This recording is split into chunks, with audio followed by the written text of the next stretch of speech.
नमस्कार दोस्तों, स्वागत है आपका अंकु एजुकेशन यूट्यूब चैनल पर। दोस्तों इस वीडियो में मैं आपको 10 मोस्ट इंपॉर्टेंट जीके के क्वेश्चंस करवाने वाला हूं जो किसी भी कम्पिटिटिव एग्जाम में पूछे जा सकते हैं। तो आप इस वीडियो को एंड तक देखिए और एंड में ये कमेंट करके जरूर बताएं कि आपको इनमें से कितने क्वेश्चन पहले आते थे। तो चलिए दोस्तों स्टार्ट करते हैं। आज का जो पहला क्वेश्चन है वो ये है कि भारतीय विश्वविद्यालय अधिनियम किसने पारित किया था। आपको 4 ऑप्शन अपनी स्क्रीन पर दिखाई दे रहे हैं, lord Lytton, lord Curzon, lord Minto या फिर लॉर्ड रिपन। तो दोस्तों इसका सही आंसर है सेकंड वाला ऑप्शन है जो वो इसका सही आंसर है, लॉर्ड कर्जन। जो भारतीय विश्वविद्यालय अधिनियम था वो लॉर्ड कर्जन ने पारित किया था। ठीक है दोस्तों, अब हम चलते हैं अपने नेक्स्ट क्वेश्चन की तरफ और वो ये है कि हड़प्पा सभ्यता का सर्वाधिक मान्यता प्राप्त काल क्या है। 2800 ईसा पूर्व से 2000 ईसा पूर्व, या फिर 2500 ईसा पूर्व से 1750 ईसा पूर्व, या फिर 3500 ईसा पूर्व से 1800 ईसा पूर्व। और जो इसका फोर्थ ऑप्शन है वो ये है कि निश्चित नहीं हो सका है। तो दोस्तों इसका जो सही ऑप्शन है, सही आंसर है वो है 2500 ईसा पूर्व से 1750 ईसा पूर्व, यानी कि जो सेकंड वाला ऑप्शन है वो इस क्वेश्चन का राइट आंसर है।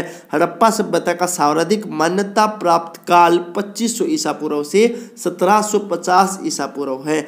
नेक्स्ट क्वेश्चन देखिए दोस्तों कि सिंधु घाटी की सभ्यता निम्नलिखित में से किस सभ्यता के समकालीन नहीं थी। देखिए दोस्तों यहाँ पर नहीं थी पूछा गया है। इसके 4 ऑप्शन है, मिस्र की सभ्यता, मेसोपोटामिया की सभ्यता, चीन की सभ्यता या फिर ग्रीक की सभ्यता। तो दोस्तों इसका सही आंसर है फोर्थ, जो ग्रीक की सभ्यता है। जो सिंधु घाटी की सभ्यता थी वो ग्रीक की सभ्यता है उसके समकालीन नहीं थी।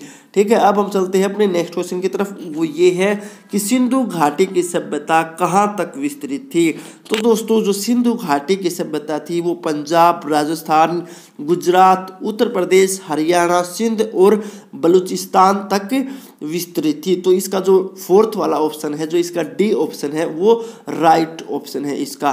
तो अब हम चलते हैं अपने नेक्स्ट क्वेश्चन की तरफ और वो ये है कि सिंधु घाटी की सभ्यता में घोड़े के अवशेष कहाँ से मिले हैं। सुरकोटदा से मिले हैं, वनावली से, मांडा से या फिर कालीबंगा से। तो दोस्तों इसका सही आंसर है ए, सुरकोटदा। जो सिंधु घाटी की सभ्यता में घोड़े के अवशेष मिले हैं वे सुरकोटदा से मिले हैं। अब हम चलते हैं अपने नेक्स्ट क्वेश्चन की तरफ और वो ये है दोस्तों कि सिंधु घाटी स्थल कालीबंगन किस प्रदेश में है। राजस्थान में है, गुजरात में है, मध्य प्रदेश में है या फिर यूपी यानी कि उत्तर प्रदेश में है। तो दोस्तों जो सिंधु घाटी स्थल कालीबंगा है वो राजस्थान में स्थित है।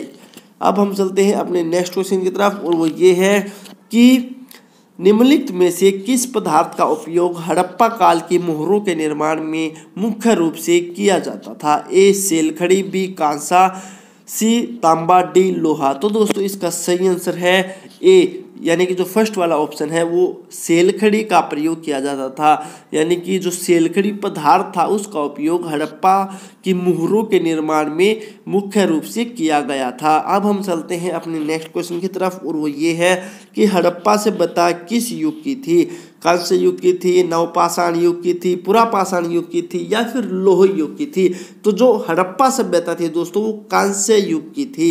हड़प्पा सभ्यता को हम कांस्य युग की सभ्यता कहते हैं। तो इसका जो फर्स्ट वाला ऑप्शन है वो राइट ऑप्शन है इस क्वेश्चन का। नेक्स्ट क्वेश्चन देखिए दोस्तों कि सिंधु घाटी सभ्यता के लोगों का मुख्य व्यवसाय क्या था। व्यापार, पशुपालन, शिकार या फिर कृषि। तो दोस्तों इसका सही आंसर है ए, व्यापार। जो सिंधु घाटी सभ्यता के लोग थे वे व्यापार करते थे। ठीक है दोस्तों, अब हम चलते हैं अपने नेक्स्ट क्वेश्चन की तरफ और वो ये है कि हड़प्पा सभ्यता के निवासी थे, यानी कि क्या थे, ग्रामीण थे, शहरी थे या फिर खानाबदोश थे या फिर जनजातीय थे। तो दोस्तों इसका सही आंसर है बी, यानी कि जो सेकंड वाला ऑप्शन है शहरी।